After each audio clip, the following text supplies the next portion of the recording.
For context, I, 34 female, am a single mom to my daughter Mia, pre-tween. Mia has been disabled since birth and needs wheelchair assistance and constant care whenever she's awake. I love her to death and it's only been us during this journey, so I'm super protective of my little girl. I also have a sister, Cassidy, 28, who just called me about the logistics and plan for her wedding in 6 months to her fiancé Max, 27 male. She said the wedding would be at a beach near our city and it would be held in the sand, basically a 35-person ceremony right by the water, followed by a bonfire and barbecue also in the sand. She said she just wanted to let me know before she sent the official invite because of Mia.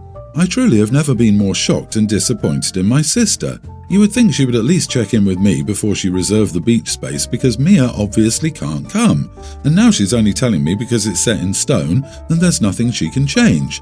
I tried explaining how hurtful this is to Mia because Mia loves her auntie, but she'll be absolutely heartbroken not being able to attend the wedding.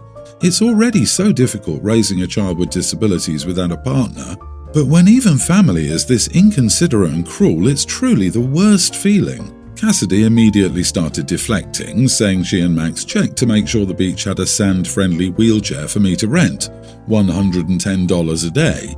The audacity to ask your guests to pay to make it to the event, especially when she knows I can't afford this. Then she said how she wouldn't change the location because she and Max met on this very beach, and it's been their dream ever since to get married here after they also got engaged here. When I suggested she pay for the rental, she kept saying how she and Max already had to cut so much out of their budget and plans because they also couldn't afford much. Like you're already paying for a whole wedding, but can't afford a rental for your family to come? I was talking to some moms of children with disabilities, and they all agree that it sounds like Cassidy doesn't even want Mia there and is using all of this as an excuse.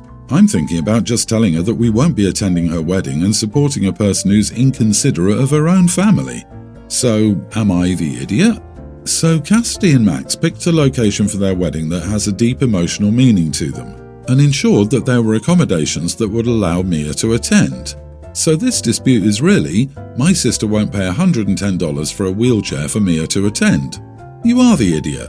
I enjoyed the audacity to expect your guests to pay just to attend. Most people pay far more than $110 to get to most weddings they attend, between gas, parking in a hotel, or just a babysitter for closer weddings, to flights, new outfits, etc. If it's really about the money, OP can rent the wheelchair and forego getting her sister a gift, as I'm sure if she asked, her sister would say she'd rather have her niece there than get a gift. This is even better. Cassidy and Max are, in fact, intentionally ensuring Mia can't come, and this entire wedding is an elaborate excuse to kick Mia out. Your daughter is not excluded, they check for a wheelchair option. Your life may revolve around your disabled daughter, but you can't seriously expect your sisters should. She's got her own life to live. OP, you talked to some moms of children with disabilities and they all agreed with you. Hello? Did someone order an echo chamber? Of course they agreed, but the simple fact is that you can still love someone and not be able to accommodate them. This is the beach where they met and is obviously hugely significant to them. Your echo chamber friends could all stump up and help towards the $110 cost. Or get a babysitter and enjoy being an adult without your child at a wedding. I know it's a stupid question, but my girlfriend is mad at me. Until she moved in with me, she always loved eating at home. For some ungodly reason, her parents never taught her how to cook.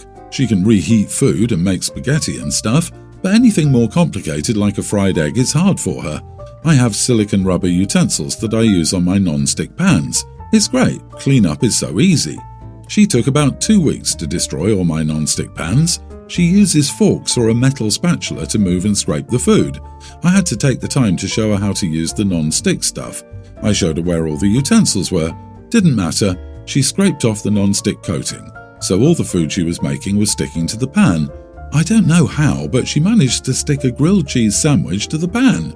She wants me to replace the pans, so I did. I pulled my cast iron out of the garage. I cleaned it really well and then I seasoned it to make it all non-stick. I also brought some cloth covers for the handle so she doesn't burn herself. She's mad at me for making her use cast iron like a little house on the prairie. I told her if she wanted, she could purchase her own cans to cook in, but since I don't like flakes of Teflon in my food, I won't eat any of it. She said she didn't damage my pans, so I let her buy one. Then I made bacon and a Spanish fried egg in it. Then I wiped it clean with some paper towel and showed her the pan. She'd scraped off the coating in a couple of weeks. Now she's worried about all the Teflon she's consuming. She went over to her parents and asked her mom how she never scratched up the pans. Her mom showed her the silicone utensil she has. She says that if I replace the pan, she promises to use the proper utensils. I offered to pay for half. She said I was being a cheap idiot. Oh yeah, before I post, she's a full-grown 26-year-old adult. It's not like she's 18 or something. Not the idiot. It's ridiculous that everyone knows you don't put metal in the microwave but can't figure out that for non-stick coatings. That's not just not knowing how to cook, that's intentionally being destructive. She broke it, she buys new ones. That is not on you, not even half the price of it. Besides putting all the non-stick utensils on display and hiding all the metal stuff, you also need to teach her that the burner knobs have settings other than high or off. I want to digress from the details of the whole destroying the non-stick pans and focus on this. You told and showed your girlfriend that she was doing a basic household chore in a manner that, to put it bluntly, was wrong. She was completely closed off to the possibility that she was wrong and was unwilling to consider that your opinion might be the correct one. But once her mommy showed your girlfriend she was wrong, she was willing to accept that she destroyed the non-stick pans. So your opinions about basic life skills don't count while her mother's word is gospel. I hope I'm interpreting this situation incorrectly. Yep, if she come home and said, "I'm sorry, my mom corrected me and I realized how stupid I was for not listening to you in the first place. It won't happen again," she would get a pass. As it is, this is a red flag. How do you make decisions with someone who ignores the evidence in front of their face? Oh, and she's 26. Huh? With trouble listening and learning from mistakes the first time around? Good luck, man. I, female 25, have never really gotten along with my older sister, 31, Sarah. I hate to use this word, but she's what you would call a Karen. She thinks the entire world has to bow to her feet, and if she says jump, then the whole nation has to jump. She often brags about how bossy she is and how she always pushed me around during our childhood, etc. She finds it amusing that she was horrible to me. That's all beside the point. It's more to paint a picture of the kind of entitled person she is. I'm not perfect either. The problem is that she has two girls, a preschooler and a toddler, and she blocked my entire family each time after both of her births. The last time she gave birth, she blocked me and told me never to go to her house again and banned me from seeing her daughters because on the day she gave birth, I went to babysit her first child, but instead of staying the whole night, I left around 7 p.m, even though my mom was already staying the night to look after her kids. My sister was offended that I left to go and take care of my dog, who was home alone. After that, she went no contact with me for a year, despite the fact that I reached out to her to make up, and eventually she came back and we hashed things out. A few weeks ago, I was at her house with my mom and little sister, tween, Hannah, and my younger sister who wasn't feeling well, but my older sister was insisting that she should play with her kids and entertain them. So, seeing my little sister feeling sick and not wanting to play with the kids, I told my older sister to stop pestering Hannah and that Hannah didn't need to spend every second of her time entertaining Sarah's kids. We ended up in a heated argument because Sarah told me that if we're not feeling well, then we shouldn't go to her house and that we basically need to spend all of our time looking after her kids, and she brought up the fact that we weren't there for her kids when they were first born, and I told her that it was her fault for banning us from seeing them. She said that we should have still gone and looked after her kids because she was struggling. I told her that popping out kids left and right was her and her husband's choice, and that we didn't sign an agreement to look after her children. I told her that when I chose to have a dog, I never expected anyone else to look after him and that he was my responsibility, no one else's, and it's the same for her kids, and I ended up leaving her house. Everyone in the family is on my side, but I don't even care about sides. I just want to know if I'm genuinely a bad auntie. I tried to be in my niece's lives, but my sister just wouldn't allow it. So maybe I should have tried harder. I just don't see how her having children is anyone else's responsibility but hers and her husband's. Not the idiot. Your sister is on a power trip where she bans you from seeing her kids and unbans you on her terms without fault or discussion. She clearly enjoys being the center of the world, and now she's pushing her kids to be one too. She is rude, manipulative, and disrespectful. People like her are narcissistic who only think of themselves and then blame you for their mistakes. You need to speak up your mind like that. She will never change, to be honest. Ban her from your life like she did to you. Let her simmer in her toxicity. Exactly. Your sister sounds miserable and determined to share the misery. I'm glad you stood up for Hannah. I feel sorry for the kids being stuck in that house. Just remember, it's not their fault either. And I'm sorry you're going through this, OP, but you're definitely not a bad aunt.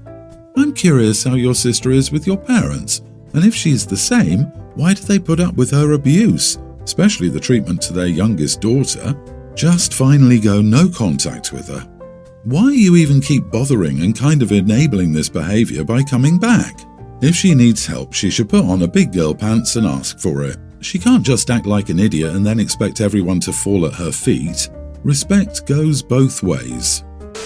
I'm getting married in 5 months. My sister Ash is getting married in 4 months. The weddings weren't planned to be so close, it just kind of worked out that way.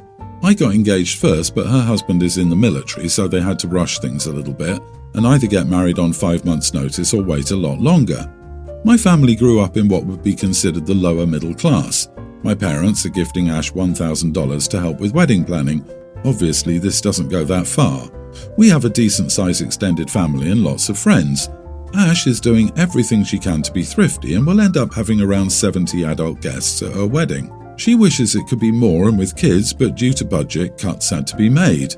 My fiancée Julie is from a very well-off family, and with her being their only daughter, they're being extremely generous with the wedding budget. I don't want to say how much they've given us, but it's more than most households make in a year. It still feels surreal to marry into a family like this, but they've been nothing but kind to me and I've never felt judged by them. We will be inviting the entire extended family, kids included, and lots of friends as well. We've invited about 250 people and are expecting around 150 to 200. Ash knew my wedding would have more people, but I don't think she realised until this weekend how nice it will be. We saw each other this weekend, and while wedding planning came up, it was pretty clear how fancy ours is going to be. The food served will be over $150 per plate. It's one of the most expensive venues in the area, and the musical performer is relatively well known, family friend of Julie's. Ash asked me if I could tone it down so it's not so much bigger and better than hers, and so people don't compare or skip hers for mine. I told her that her wedding would be amazing and not to compare, but I won't be telling Julie not to have her wedding the way she wants it. I'd elope or have a giant wedding, it makes no difference to me, but Julie wants an extravagant affair, and if her parents don't mind paying, I'm fine with it too. Ash says I'm being an idiot for not even considering otherwise, and my mom insinuated that she agreed. Am I being the idiot here? Not the idiot. I get it that your sister feels insecure, especially with the wedding so close, but that's not your responsibility. Your fiancé is part of this event, a crucial part, obviously, and gets to say on how your wedding is planned, which has nothing whatsoever to do with your sister. Not to mention that a good chunk of the extravagance is due to her side of the family paying for it. Regardless of how Ash feels, that's not something she gets a say in, and it would be a hard hill to climb to try and tone down your wedding for her sake, even if you wanted to. For someone who had a relatively bare-bones wedding about a month away from a friend's very posh wedding, I can say that both events were well enjoyed. It's definitely true that what makes a great wedding is the energy and tone there, more than the money. But what horrible timing, really. It's one of those things where we can understand how much it sucks for your sister even though you guys aren't doing anything wrong. I was in Ash's shoes. Military weddings tend to be cheap. I had a month to plan mine. I would never have asked either of my sisters to change their weddings to match mine. I wouldn't want them to do that. Julie deserves the wedding of her dreams, and if her parents are willing to splurge, they have every right to do so. Your sister needs to grow up and realise that the world does not revolve around her. Same with your mother. I, female 33, am a proud owner of Peanut, my Yorkshire Terrier. I took Peanut to the dog park today and PetSmart. In the same complex is the grocery store I go to. It was a warmer day and I didn't want to leave Peanut in the car, so I leashed him up and took him in with me. I had planned on a quick trip, at most 10 minutes. Instead, I went to the produce department to grab some stuff.